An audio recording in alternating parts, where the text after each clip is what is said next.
Hello everyone, मेरा नाम है अंकुर आनंद और आप देखना शुरू कर चुके हैं मेरा फिजिक्स बीस चैनल। मुझे उम्मीद है आप लोग बहुत अच्छे होंगे, अपने घर में रह रहे होंगे और लॉकडाउन को पूरा एंजॉय कर रहे होंगे, अपनी स्टडीज़ को भी अच्छे से देख रहे होंगे। आज की जो वीडियो है वो जो है होने वाली है बच्चों के कमेंट्स के ऊपर, क्योंकि क्यों ना करना बहुत ज़रूरी है। बच्चों की पर्सनल क्वेरीज क्या क्या है इस वीडियो में लिए जाएंगे, बच्चों के नाम जिन्होंने कमेंट्स डाले हैं उनके कमेंट्स भी लिए जाएंगे, पर्सनली बच्चों ने क्या क्या बोला है और उनके नेम साइड में डिस्प्ले होते रहेंगे। But is the expected date for the 12th exam to be conducted. बच्चों सीबीएसई ने कहा है कि जो एग्ज़ाम होगा वो 10 दिन पहले इन्फॉर्म कर दिया जाएगा, यानी जब भी एग्ज़ाम होगा वो 10 दिन पहले। लॉकडाउन खत्म होता है उसके अगले दिन इनकी मीटिंग होगी, एक दिन में डिसाइड करेंगे, उसमें 10 दिन और ऐड कर देंगे। 11 दिन, प्रॉपर 11 दिन बाद सीबीएसई का एग्जाम जो है वो शुरू हो जाएगा। कॉन्टिन्यूशन में एग्जाम होंगे, इकोनॉमिक्स का, फिर उससे अगला, फिर उससे अगला, जो भी एग्जाम आपके बचे हुए हैं। अर्पिता शर्मा अगले बच्चे ने पूछा है, what about DU end semester, are they going to happen via online mode. Department के हेड है दिल्ली यूनिवर्सिटी के, वो कह रहे हैं हम इस पे काम कर रहे हैं, लेकिन उन्होंने यूजीसी को बोला था कि हमें ऑनलाइन लेने की परमिशन दे दीजिए। तो यूजीसी ने कहा कि बहुत सारे बच्चे रूरल एरिया में रहते हैं तो वहाँ पे इंटरनेट की फैसिलिटी नहीं होती, तो आप कैसे बच्चों का एग्जाम करवाएं। लेकिन ये बात तो मैं आपको क्लियर कर दूँ, फर्स्ट ईयर और सेकंड ईयर के बच्चों का एग्जाम होने का चांस अब बिल्कुल भी नहीं लग रहा है। और अगर लॉकडाउन अभी खुल जाता है तो बन सकती है कोई सिचुएशन, लेकिन ऐसी कोई सिचुएशन बच्चों लग नहीं रही है, क्योंकि केसेस बढ़ ही रहे हैं। और अगर अगर अभी लॉकडाउन को थोड़ा सा भी रिलैक्स किया तो प्रॉब्लम हो सकती है। इसीलिए जो मुझे लग रहा है कि अभी तो नहीं होगा बच्चों, सिर्फ और थर्ड ईयर का एग्जाम होगा और किसी का एग्जाम नहीं होगा। मुझे पूरी उम्मीद है हफ्ते के अंदर अंदर ये सारी इन्फॉर्मेशन आपको मिल जाएगी कि एग्जाम ऑनलाइन होगा या नहीं होगा। Sir, I am Jubil NS, I had a doubt that according to case study of director of triple IIT Hyderabad. Yes yes, ये वाली आपको बता दूं, ये केस स्टडी मैंने भी पढ़ी है, ये हिंदुस्तान टाइम्स में पब्लिश हुआ था। इसमें बताया गया था कि ये जो आपका जो एग्ज़ाम है उन प्रपोजल ये दिया गया है कि मेंस और एडवांस के एग्ज़ाम ना करवाए जाए, बल्कि एक ही एग्ज़ाम करवा लिया जाए। क्योंकि अभी बच्चों को क्या होता है कि अभी अगर ये एडवांस भी करवाते हैं तो यूजुअली एडवांस करवाने के चक्कर में क्या होता है कि सेशन लेट शुरू होता है। अब क्योंकि बीच में लॉकडाउन पीरियड चल रहा है तो सेशन वैसे भी लेट शुरू होने वाला है, तो वो और ज़्यादा लेट हो जाएगा। इसलिए बेटर है कि बच्चों का टाइम बचाने के लिए ये क्या कर सकते हैं, इस बार ये मेंस के बेसिस पे जैसे पहले होता था, अब से 3-4 साल पहले ऐसे ही होता था, मेंस का एक ही एग्जाम होता था, AIEEE का सिंगल एग्जाम होता था, और उसी के बेसिस पे जो टॉप बच्चे होते थे उनको आईआईटी मिल जाता था, बाकी बच्चों को दूसरे कॉलेजेस मिल जाते थे। तो 2 एग्जाम नहीं होंगे, इससे बच्चों का स्ट्रेस भी, क्योंकि बच्चे भी स्ट्रेस में हैं इस टाइम पे, घर बैठे बैठे कितना स्ट्रेस हो रहा है सब बच्चों को, मैं समझ सकता हूँ इस बात को। अगले क्वेश्चन पे आते हैं। निखिल ने पूछा है, सर सीबीएसई क्लास 10 की कॉपी चेकिंग बहुत इजी होगी क्या। ये लोग क्या करते हैं, जैसे आपका पेपर हुआ, पेपर होने के बाद ये कलेक्ट होकर सीबीएसई जाती है। सीबीएसई क्या करता है, उसके बंडल्स बनाता है और बंडल्स बना के ये स्कूल्स में भेज देता है, जहाँ इनके सेंटर्स बनाए जाते हैं। स्कूल में सारे पेपर्स जो हैं पहुँचते हैं, सारे टीचर्स जो होंगे उस जोन के वहाँ पे पहुँचेंगे और पेपर चेकिंग करेंगे। तो मुश्किल से 3 दिन लगते हैं पेपर चेकिंग स्टार्ट होने में, और 5 से 6 दिनों में मुझे बताया गया था, वैसे मुझे जो बताया गया था कि 11 से 12 दिन का टाइम मिलता है इनको पेपर चेकिंग का, पर ये 5 से 6 दिन में कंप्लीट हो जाती है पूरी पेपर चेकिंग। तो बच्चों, पहले 2 पेपर जो आपके 10th क्लास के बच्चों के हैं वो पूरी तरह चेक हो चुके हैं, उसमें कोई लीनियंट मार्किंग नहीं हुई है, क्योंकि उससे पहले तक ये सिनेरियो ही नहीं था कि ऐसी कोई प्रॉब्लम है। लेकिन अब जो अगले जो पेपर्स हैं, जो आगे के पहले 2 पेपर आप देखो आपके कौन से थे, अब आगे के जो पेपर्स हैं वो सब जो हैं उनमें लीनियंट चेकिंग होने की काफ़ी उम्मीद है, क्योंकि बच्चे काफ़ी स्ट्रेस में आए हैं इसकी वजह से।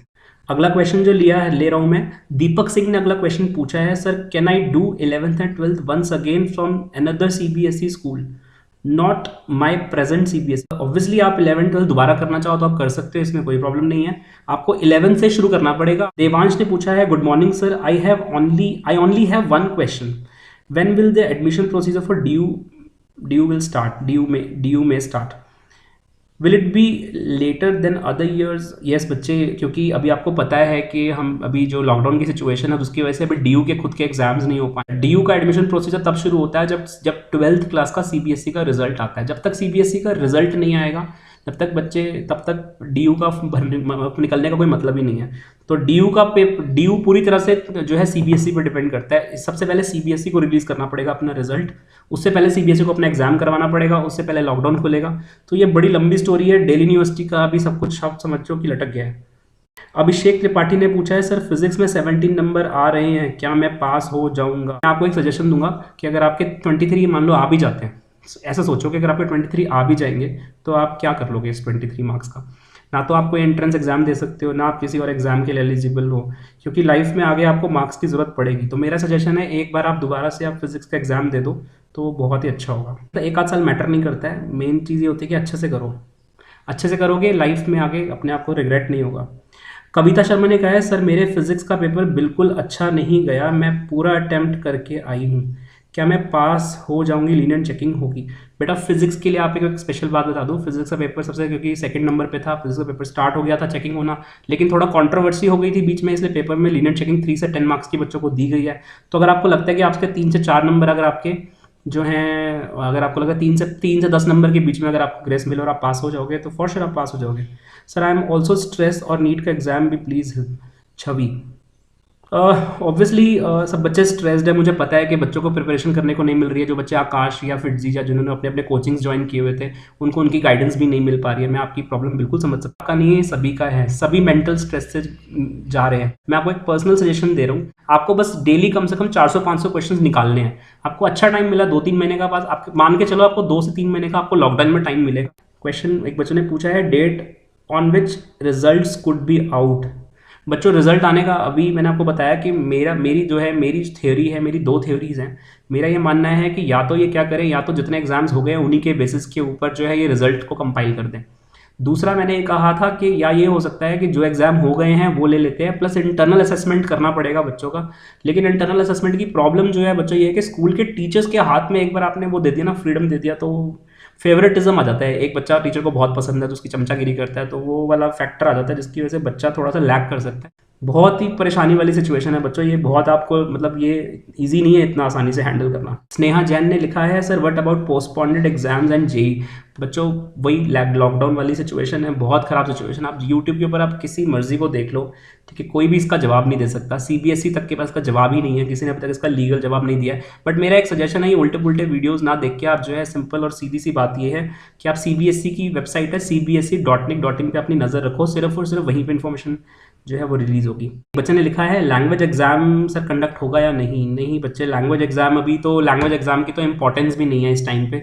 साइंस के बच्चों के लिए लैंग्वेज एग्जाम इंपॉर्टेंट नहीं होता है। जो बच्चे बीए के लिए एडमिशन लेना चाहते हैं उनके लिए एग्जाम होगा, और अगर होगा तो फिर सबके लिए करा लिया जाएगा, लेकिन सिचुएशन के हिसाब से अभी नहीं हो सकता। 12 CBSE paper checking will be hard और लीनियंट। ओके बच्चों, पेपर चेकिंग हार्ड होगी या लीनियंट होगी, इसको इस कमेंट को 2 मिनट लूंगा मैं आपके अच्छे से समझाने की कोशिश करता हूँ कि पेपर चेकिंग लीनियंट होगी या हार्ड होगी। देखो बच्चों, फिजिक्स सबसे पहला पेपर हुआ था आपका इंग्लिश का। इंग्लिश के एग्जाम पेपर चेकिंग हो चुकी है, पूरा पेपर चेक हो चुका है, कोई लीनियंट चेकिंग नहीं हुई है, नॉर्मल पेपर चेकिंग हुई। फिर एग्जाम हुआ फिजिक्स का। जब फिजिक्स का एग्जाम हुआ तो फिजिक्स का पेपर में से कुछ क्वेश्चन जो हैं, 1 या 2 क्वेश्चन सेट नंबर 3 थोड़ा डिफिकल्ट आया, ऐसा लोगों ने कोट किया, और उसके बेसिस पे सीबीएसई ने सारे पेपर्स को दोबारा देखा। सेट नंबर 2 जो है उसमें 3 नंबर के आसपास का ग्रेस मार्क प्रोवाइड किया गया, मतलब सीबीएसई ने 3 से 10 नंबर तक का ग्रेस मार्क फिजिक्स के लिए रख दिया। उसके बाद हुआ बच्चों केमिस्ट्री का एग्जाम। केमिस्ट्री की जो, अच्छा फिजिक्स की पेपर चेकिंग हो गई है, ऑलमोस्ट खत्म हो गई है, इसलिए ज़्यादा नहीं कुछ बचा हुआ है, थोड़ा बहुत बचा होगा। केमिस्ट्री की पेपर चेकिंग भी स्टार्ट हो गई थी, केमिस्ट्री की पेपर चेकिंग भी आधे से ज़्यादा हो चुकी है। उसमें पेपर में लीनियंट चेकिंग जैसी कोई बात नहीं हुई है, क्योंकि केमिस्ट्री में कोई ऐसी बात नहीं थी। उसके बाद जितने एग्जाम्स अभी तक नहीं हुए हैं, उन एग्जाम्स में लीनियंट चेकिंग की बात हो रही है कि अगर वो एग्जाम होते हैं तो वो काफ़ी लीनियंट चेकिंग होगी। इस बात के लिए आप वरी फ्री रहिए, आप मतलब बेफिक्र रहिए।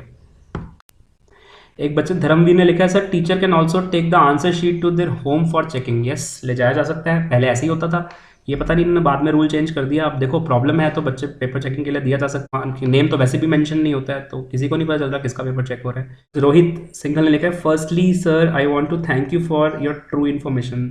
थैंक यू रोहित, आपको समझने के लिए, आपको मुझे समझने के लिए। I am following your channel and watched every video. Sir I am scared of physics exam results, please help मी।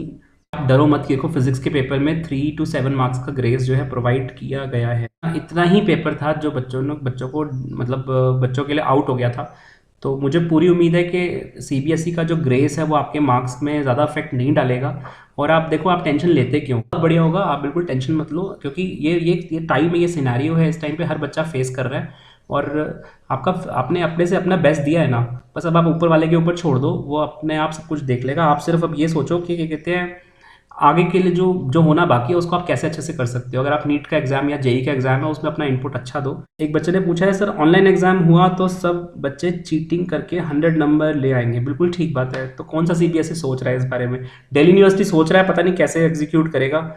उनके फॉर्मूले के लिए मैं भी वेट कर रहा हूँ, मैं भी ड्यू में हूँ, मैं भी वेट कर रहा हूँ गाइड। जैसे गाइडलाइन हम टीचर्स के पास सबसे पहले आएगी गाइडलाइन, जैसे गाइडलाइन आएगी मैं आपको अपडेट करूंगा। Expectation from CBSE about 12th exam and result. मेरा ये मानना है कि सीबीएसई का एग्जाम्स जो हैं वो अभी नहीं होने चाहिए, ये मेरा पर्सनल बिलीव है। और रिजल्ट आप बच्चों का बहुत अच्छा आएगा, क्योंकि इस बार पेपर चेकिंग जो है वो बहुत ही अच्छे तरीके से करने को बोल दिया गया है। तो पेपर चेकिंग को लेके आप परेशान हो मत, और मुझे पूरी उम्मीद है कि रिजल्ट आपके अच्छे आएंगे। इस बार आप लोगों को अच्छे स्कोर्स देखने को मिलेंगे। एक बच्चे ने पूछा है, सर आप डी के कौन से कॉलेज में पढ़ाते हो? वैसे तो इससे रिलेटेड नहीं है, मैं दिल्ली यूनिवर्सिटी के कालिंदी कॉलेज में पढ़ाता हूँ, जो कि ईस्ट पटेल नगर में सिचुएटेड है। और वहाँ पे मैं 2013 से अपॉइंटेड हूँ। वहाँ पे मैं 7 साल हो गए मुझे वहाँ पढ़ाते हुए। वहाँ मैं फिजिक्स डिपार्टमेंट में ही हूँ। Also make a video on the admission format in D please. Archita Srivastava ने लिखा है ये। बेटा मैंने एक वीडियोस पे ऑलरेडी बना दिया है, आई बटन में लिंक है, आप देखो, या फिर डिस्क्रिप्शन में डाल दूंगा, देख लेना, आपको मिल जाएगा। अगर जब दिसंबर तक सिचुएशन ठीक नहीं हो रही, एग्जाम अगले साल होंगे क्या? उतना नहीं रुकेगा कोई भी, ठीक है? इतना सीबीएसई नहीं रुकेगा, पूरा 1 साल खराब हो जाएगा बच्चों। इतना सीबीएसई रुक ही नहीं सकता है। हर हाल में मैक्सिमम से मैक्सिमम जून तक का टाइम है सीबीएसई के पास। जून के बाद तो अलर्ट हो जाएगा, उसके बाद तो सब घबरा जाएंगे क्या करें, क्योंकि पूरा 1 साल खराब हो जाएगा। भैया कंपार्टमेंट का कब होगा एग्ज़ाम? बेटा अभी तो पहले पेपर चेकिंग तो हो जाए, अभी पेपर चेकिंग ही नहीं हो रही है। कंपार्टमेंट आने की इस बार उम्मीद कम है। वैसे मैं आपको बता दूं, ये अंदर खुफिया खबर है, सारे बच्चे पास होंगे। आपको सारे आंसर मुझे लगता है मिल गए हैं। अब सारे के सारे जो आंसर्स हैं वो मोर और लेस एक जैसे ही हैं। सर लॉकडाउन जून तक एक्सटेंड हो जाए, बहुत प्रिपरेशन करनी है। कहीं में आपके पास प्रिपरेशन करने का इससे बढ़िया आपको मौका नहीं मिलेगा। कमेंट में ज़रूर लिखो आपके प्रॉब्लम्स। मैं कम से कम लास्ट के 8 वीडियो तक नीचे चला गया कमेंट्स पढ़ते पढ़ते। रिपीट वाले कमेंट्स आई एम सॉरी मैंने नहीं पढ़े हैं, लेकिन मोर और लेस मैंने आपके कमेंट्स को जो है वीडियो में ले लिया, जितने भी यूनिक कमेंट्स थे। आप बच्चों का सपोर्ट मेरे पे बहुत अच्छा है। I am very thankful to you all. और बच्चों अगर आपको कोई भी और इन्फॉर्मेशन आपको चाहिए related to your admission, related to physics, I am very helpful. मैं खुद जो है इस सिचुएशन के अंदर आपके साथ हूँ, और हम कनेक्टेड हैं इस वीडियो के through. Thank you very much. और हाँ बच्चों, एक बहुत इंपॉर्टेंट बात है, आप इंस्टाग्राम पे मुझे फॉलो कर सकते हो। हर छोटी छोटी बात के लिए वीडियो बनाना कई बार पॉसिबल नहीं होता है, तो स्टोरी में डाल देता हूँ। कहीं मान लीजिए कोई सीबीएसई कोई नोटिस देता है या डीयू कोई नोटिस देता है, तो वीडियो बनने में थोड़ा टाइम लगता है, तो मुझे चीज़ों को गैदर करना पड़ता है, सारा कुछ स्टडी करना पड़ता है। लेकिन जैसे कोई नोटिस आता है, सबसे पहले मैं इंस्टाग्राम पर स्टोरी पर डाल देता हूँ, तो वहाँ पर मिलते हैं बच्चे। वहाँ पे मेरे से क्वेश्चन भी पूछते हैं, बात भी करते हैं। लंबा रिलेशन चलता है बच्चों के साथ मेरा, क्योंकि एक टीचर के साथ जुड़ोगे तो आगे लाइफ में बहुत काम आता है। क्योंकि ज़िंदगी में कभी भी आगे जाओगे तो आप यूट्यूबर के साथ नहीं जुड़ रहे हो, आप एक टीचर के साथ जुड़ रहे हो, तो लाइफ में आगे कभी भी कोई प्रॉब्लम आती है तो आप मुझसे जुड़ सकते हैं। बच्चे मुझसे रिकमेंडेशंस लेते हैं अपने आगे रिसर्च में। जब कॉलेज पहुंच जाते हैं तो बच्चे रिकमेंडेशंस के लिए मुझसे लेटर्स लिखवाते हैं कि सर आप हमारे लिए लेटर लिख दीजिए, हमें इस यूनिवर्सिटी में जो है रिसर्च करनी है। तो बने रहिएगा मेरे साथ में। Thank you very much, bye.